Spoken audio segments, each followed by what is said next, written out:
Big boss Malayalam season 7 ഇതിനോടകം തന്നെ ശ്രദ്ധ നേടിക്കഴിഞ്ഞ 2 മത്സരാർത്ഥികളാണ് രേണുസുതിയും അനീഷും.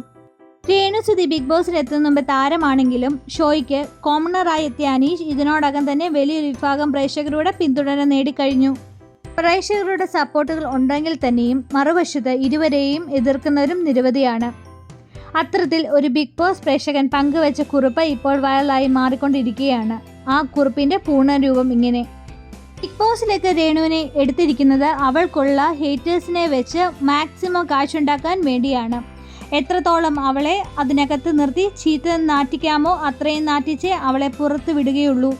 കൊടുക്കുന്ന കാശ് മുതലാക്കണമല്ലോ. പിന്നെ വേറൊരു കാര്യം, അവളായിട്ട് അതിനകത്ത് ഒന്നും ചെയ്യുന്നതുമില്ല കേട്ടോ. ബാത്റൂം ഏരിയയിലെ ഏതെങ്കിലും സോഫയിൽ പോയി കിടത്താം, അല്ലെങ്കിൽ ലിവിങ് ഏരിയയിൽ എവിടെയെങ്കിലും എന്തെങ്കിലും സോഫയിൽ സുഖനിദ്ര. ഇടയ്ക്കിടയ്ക്ക് അനുമോൾ ആരോടെങ്കിലും അടി കൂടുമ്പോൾ അവർക്കൊരു സപ്പോർട്ട് കൊടുക്കൽ. ഇടയ്ക്ക് കണ്ണാടിയിൽ പോയി നോക്കി ഞാൻ അക്ബറിന് മാപ്പ് കൊടുക്കില്ല എന്ന് 3 നേരം കണ്ണാടിയിൽ പോയി പറയുന്നു. അതുകൂടാതെ അതിൽ കൂടി ആരെ ഒന്ന് നടന്നു പോയാലും ഞാൻ അക്ബറിന് മാപ്പ് കൊടുക്കില്ല എന്ന് മാത്രം പറഞ്ഞുകൊണ്ട് ഇരിക്കൽ. അവരുടെ ഒരേ ഒരു കമൻറ്റിൻ്റെ ക്യാമറയുടെ മുൻപിൽ പോയി എനിക്ക് അക്ബറിനോട് ക്ഷമിക്കുവാൻ പറ്റില്ല, അത് കണ്ട് ഞാൻ മടുത്തു. പുറത്ത് തന്തയ്ക്കും തലയ്ക്കും വിളി കേട്ടപ്പോൾ യാതൊരു കുഴപ്പവും ഇല്ലായിരുന്നു ഇവർക്ക്.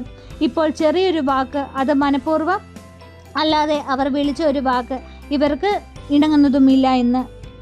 മിഡ് സസ്പെൻസ് ടാസ്കിൽ ഇവളെ അക്ബർ നോമിനേറ്റ് ചെയ്യാത്തതാണ് ഇപ്പോൾ ക്ഷമിക്കാൻ പറ്റാത്ത മെയിൻ കാരണം. അക്ബർ മോനെ, ഇവളോട് ക്ഷമ കിട്ടിയിട്ട് നീ അവിടെ മത്സരിക്കേണ്ട. അത് നിന്റെ അഭിമാനത്തിന് പറ്റിയതല്ല. നീ അവളോട് മാപ്പ് ചോദിക്കരുത്.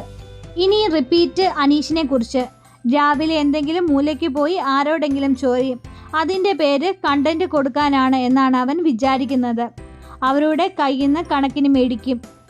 ഇവനോട് എന്തെങ്കിലും ചോദിച്ചാൽ പിന്നെ മിണ്ടാട്ടമില്ല. അണ്ടി പോയ അണ്ണാനെ പോലെ അങ്ങോട്ടും ഇങ്ങോട്ടും ഒരു അക്ഷരം മിണ്ടാതെ തേരാ പരക്കാലം മുരിച്ചു നടക്കും. തരം കിട്ടുമ്പോൾ എല്ലാം ഇവൻ അഭിനയിക്കാൻ കഴിവുള്ള ആർട്ടിസ്റ്റുകളെ ഇടിച്ചു താഴ്ത്തി തരം താഴ്ത്തി സംസാരിക്കും. എന്തൊക്കെയോ അവരെ കാണുമ്പോൾ ഇവനൊരു ജിന്ന് ഉള്ളതുപോലെയാണ്. നാടകക്കാരെ ഇവൻ ഇപ്പോൾ വെറുതെ വിടുന്നില്ല.